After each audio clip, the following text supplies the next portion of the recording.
14h30 à Paris. Bienvenue si vous nous rejoignez sur France 24. Bienvenue à l'heure de Paris Direct. Une déclaration, des mots prononcés il y a quelques instants aux États-Unis. Vous l'apercevez, Marco Rubio, le chef de la diplomatie américaine, qui est en train de s'adresser au peuple américain et qui estime que l'Iran est en train d'essayer de prendre le monde en otage avec ses frappes. Marco Rubio qui accuse donc le régime de Téhéran, ce même régime qui vient tout juste hier soir de désigner un nouvel ayatollah, un nouveau guide suprême qui est en ce moment même ovationné dans les rues de Téhéran par tous les partisans du régime réunis en nombre massivement. On était en direct tout à l'heure avec Siavosh Ghazi. Cette guerre qui dure maintenant depuis 10 jours que les frappes et l'offensive ont donc démarré. Et on va s'intéresser derrière l'image aujourd'hui à l'une de ces conséquences. Avec vous, Clovis Casali. Bonjour Clovis. Bonjour. Une image, on va la voir tout de suite, celle du porte-avions Charles de Gaulle qui prend la direction de la mer Méditerranée orientale. Et on l'a appris, le chef de l'État l'a dit tout à l'heure lors de son discours à Chypre, eh bien, le porte-avions Charles de Gaulle s'approche de Chypre. Cette photo a été prise il y a 3 jours, lorsqu'il est passé dans le détroit de Gibraltar. Une photo, on le voit un peu prise de loin par un photographe de l'AFP. Le Charles de Gaulle, c'est le fleuron de la marine française qui est envoyé dans cette zone stratégique, proche des pays touchés par cette guerre au Moyen-Orient et bien sûr tout près de Chypre, pays de l'Union européenne où la France a déjà envoyé la frégate Languedoc et ce très rapidement au début de la crise. On va regarder une autre carte publiée par le quotidien Le Parisien avec des informations de la Marine nationale. Pourquoi ? Parce que c'est très intéressant. On comprend le parcours de ce porte-avions Charles de Gaulle qui était déployé dans la Baltique, une zone où les tensions sont bien réelles avec la Russie. Et vous voyez le parcours pour atteindre la Méditerranée orientale. Alors le groupe aéronaval comporte bien sûr le porte-avions, mais aussi des avions à Rafale, ainsi que des frégates multimissions, c'est comme ça qu'on les appelle, et des frégates de défense aérienne. Chypre, qui est le pays de l'Union européenne, comme vous l'avez dit, et dont la localisation est hautement stratégique, d'où cette visite aussi d'Emmanuel Macron depuis la mi-journée. Et là encore, il suffit de regarder une carte pour comprendre où se trouve Chypre, en Méditerranée orientale, et on va voir tout droit face à 2 pays impliqués, touchés par cette guerre. Déjà, le Liban et Israël. Il faut savoir que Chypre se trouve à vol d'oiseau à 1200 km environ de l'Iran, mais surtout à peine à 220 km des côtes libanaises. Et lorsqu'il y a eu justement des attaques la semaine dernière contre la base britannique aérienne de la Royal Air Force de Akrotiri, Londres a dit on est quasiment sûr, ce sont des drones tirés ou commandés plutôt par le Hezbollah, le mouvement pro-iranien libanais. On reparlera tout à l'heure des Britanniques, mais pour l'instant, parlons de la France. Il est essentiel pour la France d'être présent, car on peut imaginer aussi que des frégates françaises qui sont impliquées dans cette opération avec le porte-avions Charles de Gaulle, pourraient potentiellement aider à rapatrier des ressortissants français. Il y en a 400 000 au Moyen-Orient. Ils n'ont pas tous vocation à partir, mais ça pourrait aider à rapatrier des ressortissants français, mais aussi des ressortissants européens, parce que c'est un effort français, mais un effort européen, et des ressortissants peut-être bloqués aussi au Liban. Pour rappel, le Liban est bien touché par cette guerre, avec les bombardements israéliens, des centaines de milliers de déplacés, notamment à Beyrouth, avec les quartiers sud qui ont été entièrement vidés sur ordre d'Israël. Bien sûr, des gens visitent encore là-bas, mais l'ordre a été donné par Israël d'évacuer. Et ce matin, Jean-Noël Barrot, le ministre des Affaires étrangères français, a parlé de la situation dans la région. Il a parlé aussi de cette visite à Chypre et il a averti, il a dit aux observateurs qui critiquent un petit peu le rôle de la France que on sous-estime souvent la crainte, la forte préoccupation dans la région des Libanais, mais aussi des alliés de la France qui sont Chypre, le Qatar et les Émirats arabes unis. Et là, on le sait aussi, la France est active dans une stratégie défensive, c'est-à-dire on n'attaque pas l'Iran, les positions iraniennes, mais on protège ses alliés, avec les Rafales notamment, et différents missiles, systèmes antiaériens, pour tout simplement faire tomber les missiles et les drones iraniens. Voilà, une posture défensive, ça c'est un terme que ne cesse de répéter Emmanuel Macron ces derniers jours. Il l'a fait encore d'ailleurs tout à l'heure depuis Paphos, aux côtés du représentant chypriote. Emmanuel Macron, qui, vous disiez, est actif, moi j'aurais même envie de dire proactif en ce moment. Il a parlé hier à Donald Trump, au président iranien. Il parlait ce matin à Benyamin Netanyahou. Il échange tous azimuts. Quel rôle cherche-t-il à jouer dans ce conflit? On a entendu hier l'ancien Premier ministre Dominique de Villepin l'accuser de ne pas être assez ferme dans sa condamnation de la guerre et des opérations israéliennes. Je peux vous dire que les équipes de l'Élysée sont sur le qui-vive parce qu'on reçoit constamment durant la journée des messages de l'entourage du président pour nous dire: il a parlé à telle personne, il a parlé à telle personne, voilà ce qui se dit, voilà ce qu'il est en train de faire. Vous l'avez dit, c'est important, il a parlé hier après-midi avec le président iranien. Qu'est-ce qu'il lui a dit ?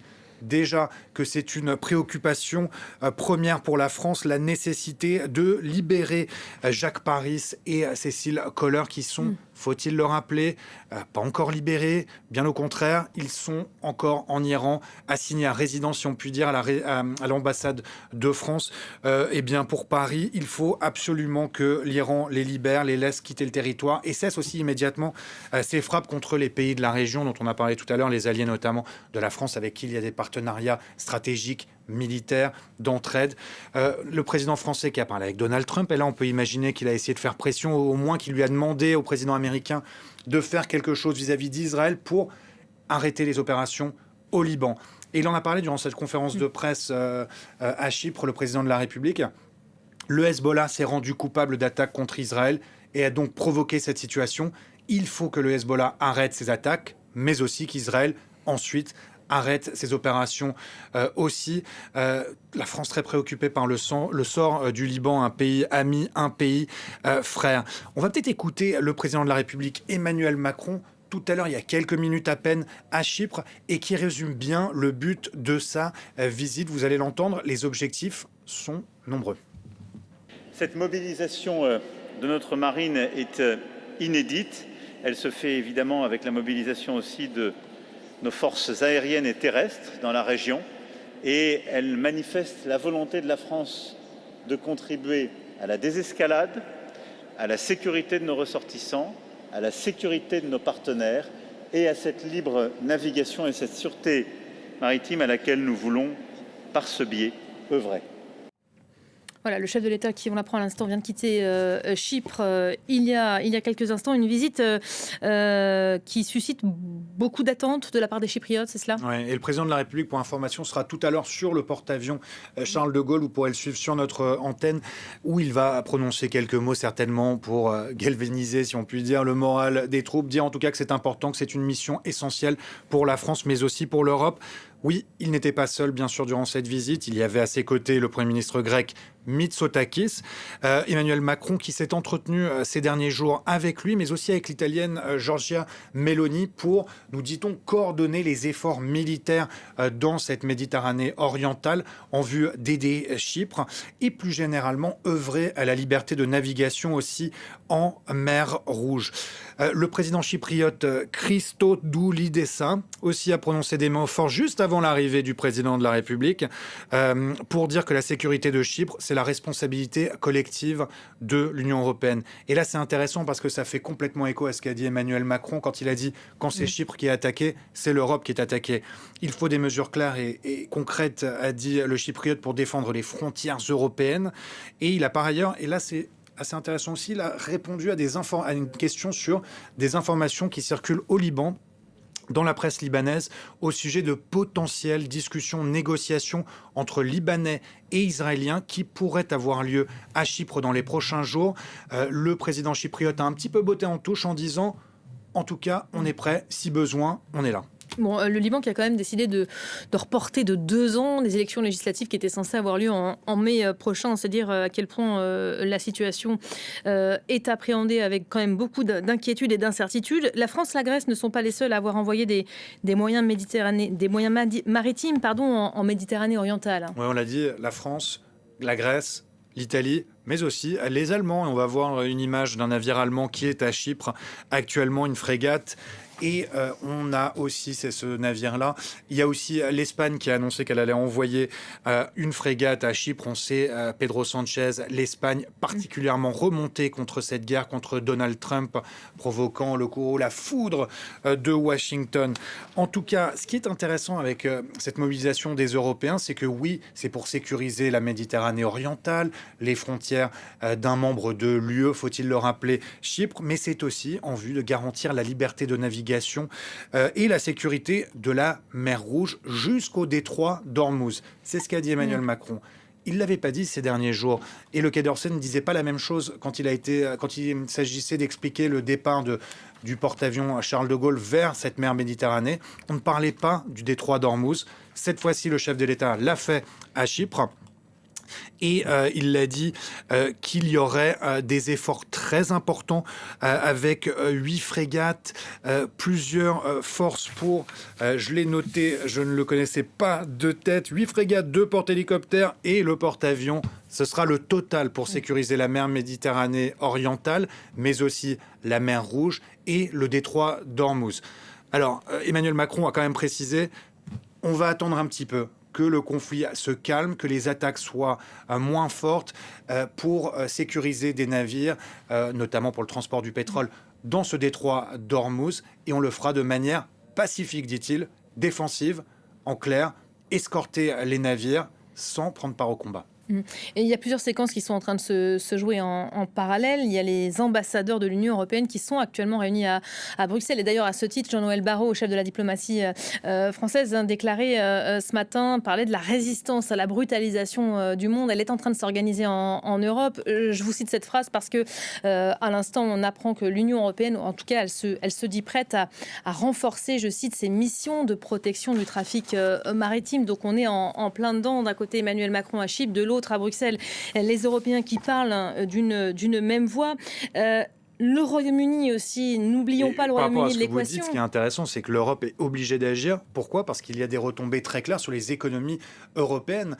Et les diplomates le disaient, je crois que c'est Jean-Noël Barrot qui le disait ce matin, ou en tout cas il l'a dit ces derniers jours, que l'Europe c'est tout près de l'Iran. Les États-Unis, c'est très loin. Je veux dire, l'Europe est principalement, peut être touchée indirectement, directement, économiquement en tout cas, c'est sûr, avec le prix du pétrole qui est en hausse, vous en avez parlé tout à l'heure avec Flore, l'Europe doit se mobiliser parce que forcément, si le détroit d'Ormuz est bloqué, eh bien les prix à la pompe vont être très élevés en Europe, mais aussi pour les Chinois, parce que les Chinois dépendent beaucoup de ce pétrole. Donc on attend aussi peut-être une action des Chinois pour essayer de peser sur leurs alliés iraniens. Un rapide mot des Britanniques, peut-être, Clovis.